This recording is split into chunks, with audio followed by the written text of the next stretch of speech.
સ્વાધ્યાય 3.1નો આપણે આજે છઠ્ઠા દાખલાથી જોવાના છીએ.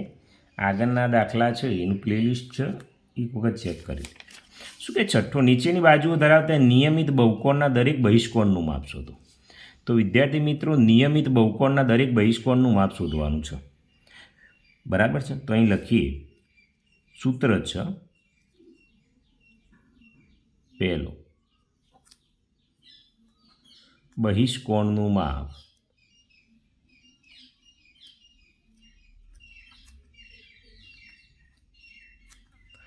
(360° ભાગ્યા n), એટલે બાજુઓની સંખ્યા. બરાબર, આ સૂત્ર છે. ચલો પહેલું લખી દઈએ. તો 360 ભાગ્યા પહેલામાં કેટલી બાજુઓ છે? 4.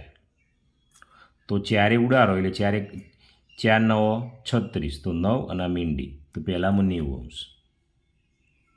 બીજામાં કેટલી છે? 5. તો 360° ભાગ્યા 5.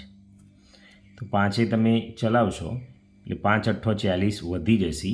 5 7 35 એટલે 1 વધ્યો. પછી અહીં તમે જોશો વિદ્યાર્થી મિત્રો, તો ચેક કરી લઈએ એક વખત. તો 5 દુ 10 એટલે 72° આવશે. ચલો ત્રીજો જોઈએ. 360 ભાગ્યા 6, એટલે છાયો 36 અને મીંડું, એટલે ત્રીજામાં 60° આવશે. ચોથામાં 360 ભાગ્યા 8. તો જોઈએ તો 8નો ઘડિયો લઈએ. 8 1 8 8 2 16 8 તરી 24, 8 ચોક 32 આવ્યા. 32 એટલે 33 34 35 36, 4 વધ્યા. 4 અને મીંડું એટલે 40, 8 5 40, તો કેટલા આવ્યા? 45° આવ્યા. ચલો પાંચમો જુઓ. 360° ભાગ્યા 9, 9 ચોક 36, તો 40° આવ્યા. છઠ્ઠો જુઓ. 360 ભાગ્યા 10, 36° આવ્યા.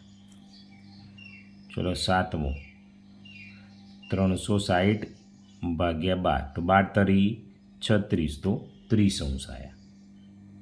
ચલો આઠમો જુઓ. 360 ભાગ્યા 15, 15 1 15, 15 દુ 30, એટલે 6 વધ્યા. 15 ચોક 60, એટલે 24° આવ્યો. નવમો જુઓ. 360 ભાગ્યા 18, 18 દુ 36, એટલે 20° આવ્યા. અને દસમો કેટલું છે? 20, તો 360 ભાગ્યા 20, 0 0 ઉડી જાય એટલે 2 18° આવ્યા. તો એ કેટલા આવ્યા? 18° આવ્યા. ઓકે, 10 10 પૂરા થઈ ગયા છે. ચલો જવાબ. હવે શું કહે છે? સાતમો દાખલો. એક નિયમિત બહુકોણને કેટલી બાજુઓ હોય તો તેના દરેક અંતકોણનું માપ 140° હોય. તો જ્યારે વિદ્યાર્થી મિત્ર અંતકોણનું માપ આપ્યું એટલે એના બહિષ્કોણનું માપ લેવું પડે. તો કઈ રીતે ગણાય જુઓ. તો બહુકોણનું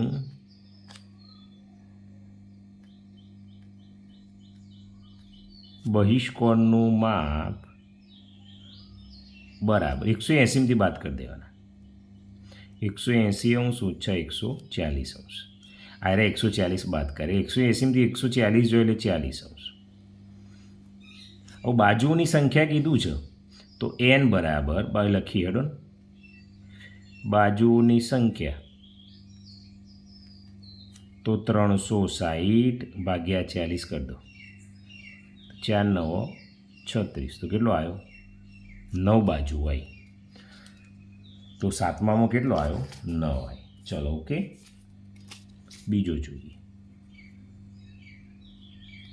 નિયમિત બહુકોણને કેટલી બાજુ હોય તો આ અંતકોણ આપ્યું એટલે બહિષ્કોણનું લખવું પડે. તો અહીં લખવું પડે બહિષ્કોણનું માપ બરાબર 180° ઓછા 160°. તો કેટલું આવશે? 20°. બરાબર છે. બસ બાજુની સંખ્યા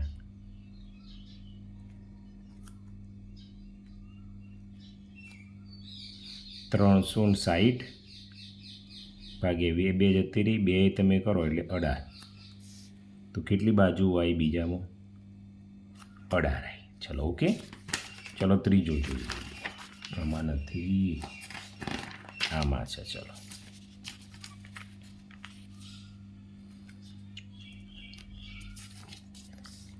ત્રીજો, એક નિયમિત બહુકોણની કેટલી બાજુ હોય તો બહિષ્કોણનું માપ આપેલું છે.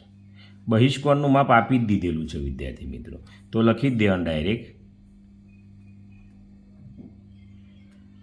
બાજુઓની સંખ્યા બરાબર 360 ભાગ્યા n.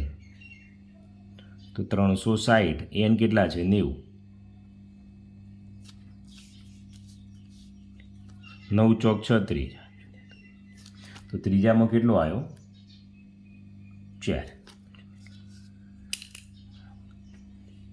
ચોથો જુઓ, નિયમિત બહુકોણની કેટલી બાજુ હોય તેના બહિષ્કોણનું માપ 60 આપ્યું છે. તો અહીં લખવાનું બાજુઓની સંખ્યા બરાબર 360 ભાગ્યા n. તો 360 ભાગ્યા 60, તો છાયો છાયો 36. 0 0 ઉડી જાય. બરાબર છે. 0 0 એટલે છાયો છાયો 36, 60 અંશ ને 6 જશે. અહીંયા 0 0 ઉડી જાય એટલે 9 ચોક 36, 4 જ આવો. બાજુઓની સંખ્યા છે એટલે અહીં ચોથામાં, ત્રીજામાં 4 રાખજો, અહીં ચોથામાં 6 રાખવાના છે. ઓકે. ચલો આગળ જોઈએ. હવે અહીં તો ડાયરેક્ટ જ છે જવાબ. અહીં જુઓ તો નિયમિત બહુકોણના પ્રત્યેક અંતકોણનું માપ ઓછામાં ઓછું કેટલું રાખવામાં આવે છે. તો વિદ્યાર્થી મિત્રો, નિયમિત બહુકોણનો અંતકોણનું ઓછામાં ઓછું માપ જુઓ તો 60 અંશ હોય. અને નિયમિત બહુકોણમાં બહિષ્કોણના માપ વધુમાં વધુ કેટલું હોય તો 120 અંશ હોય. બરાબર છે. અહીં તમારો સ્વાધ્યાય પૂરો થાય છે.